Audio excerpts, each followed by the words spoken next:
带去读唐诗。在甲应贤，作者陆宾王。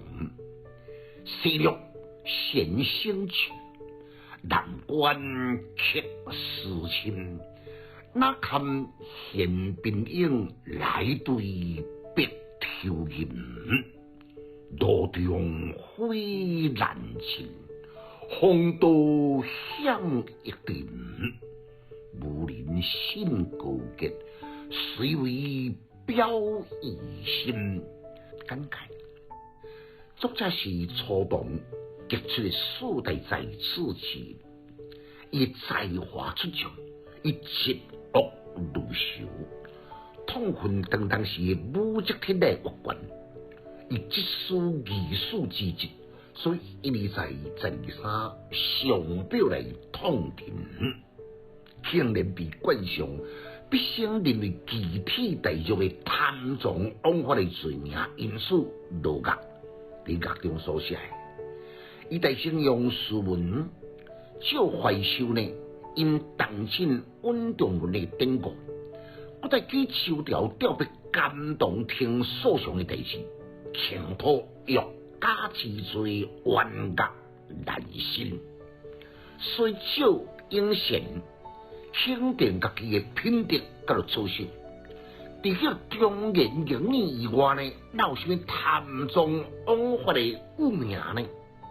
伊只有贤、清廉、谦逊，探究了后呢，污化之定上先敬之主，遵循自然的规律。有目睭一定都要避开，袂因为道路昏暗目睭来客气，袂因为世事纷毒来改变，因为贤是临秋天如此水来生存的，所以呢，贤拢会结心慈爱。